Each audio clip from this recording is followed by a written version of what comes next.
Hey everybody, it's Mr. Mott. What I want to do is go through the calculations involved in our E7 lab, where we determine the percent chloride in a sample. The first part of our lab is actually a standardization of our silver nitrate solution, and for that we're going to perform a titration using a burette and an Erlenmeyer flask. And so the idea is that we need to know the concentration of our silver nitrate solution that we have. Now, we know approximately what it is, but over time, silver nitrate breaks down, and so we don't know exactly what it is. So what we're going to do is that we're going to use a known amount of potassium chloride to be able to figure out the concentration of our silver nitrate. And so if we know how many grams and thus how many moles of potassium chloride we have, we'll know how many moles of silver nitrate that we actually used when we added our silver nitrate and titrated to the endpoint. And so in this reaction, there's a couple different ways of looking at it. We can look at it in terms of the kind of the overall molecular equation here, and to know the mole ratio between silver nitrate and potassium chloride, or we can think about it in terms of the net equation. And so for our first standardization, it might be more helpful to look at it this way, to recognize that this equation is balanced. So what that means is that for every 1 mole of silver nitrate, we're gonna use or react with 1 mole of potassium chloride.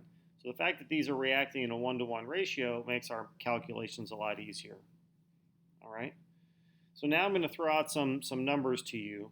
And then use those to figure out our concentration of our silver nitrate. So let's say that we used 0.2875 grams of potassium chloride. And then we titrated to the endpoint with our silver nitrate. And let's say that we used in our titration, let's say that we used 5 milliliters of silver nitrate solution. Now again, we don't know the concentration. That's what we're trying to figure out. So if we used 0.2875 grams of potassium chloride, we can figure out how many moles that we actually used. And we're going to convert our grams into moles using the molar mass, which I calculated to be about 74.55 grams for every 1 mole. And then when we do our math here, our calculation, we get 0.003856 moles of potassium chloride. Now, we know that if we had 1 mole of potassium chloride, then we would need 1 mole of silver nitrate to completely react with it. And so whatever our moles of potassium chloride that we have, we need the same number of moles of silver nitrate. So what that tells me is that if I had 0.003856 moles of potassium chloride, then that is equivalent to how many moles of silver nitrate that were in the solution that we added into our Erlenmeyer flask to reach the endpoint. So if I now know the moles of silver nitrate and I know the volume that we used, if I know moles and I know volume, I can calculate the molarity. So my molarity is going to be, by taking our calculation of our moles, 3856 moles, over our volume in liters, which is 5 milliliters or 0.005 liters. This is going to work out to 0.7712 molar silver nitrate.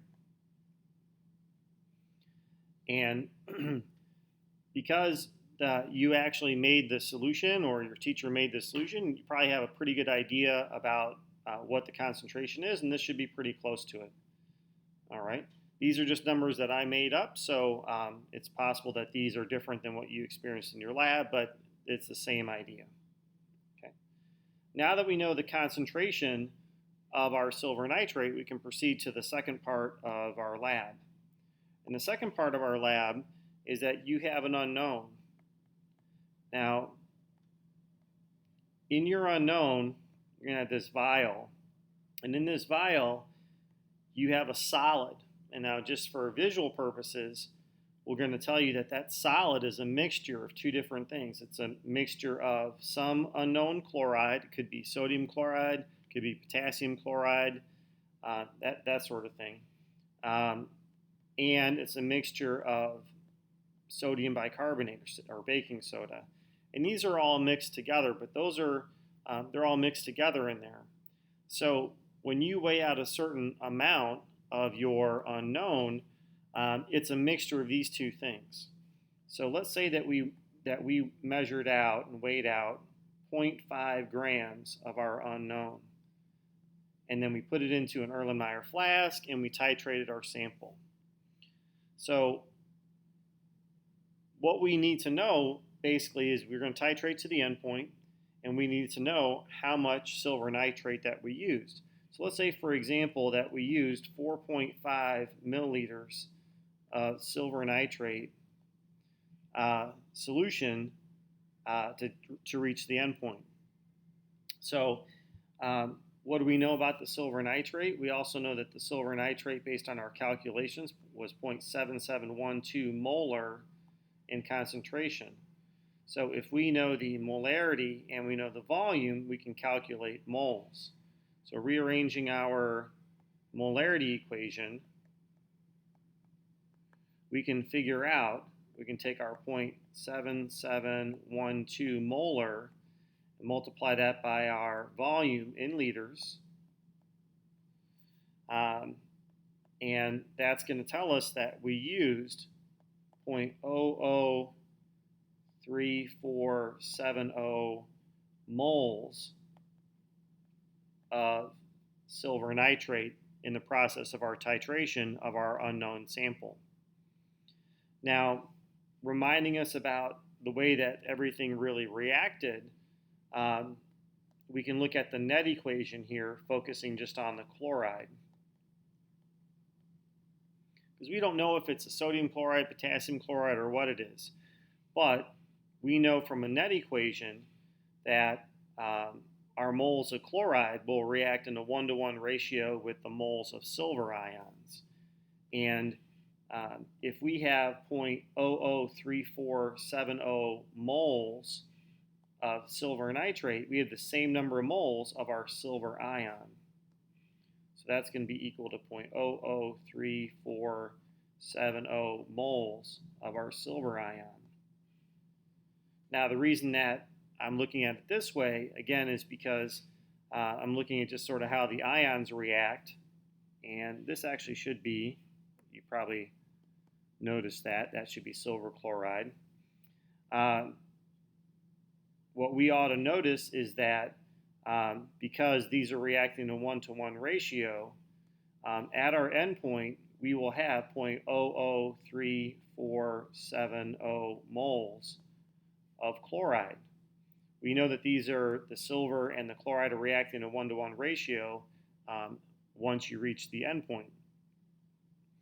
So if we now know the moles of our chloride, we can convert that into grams using molar mass. So once we do our calculations there, that means that we had 0.1230 grams of chloride in our sample.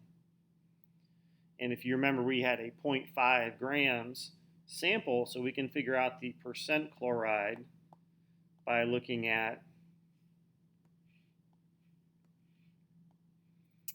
by taking how many grams of chloride were in our sample, divided by the mass of our unknown sample, and multiply by 100.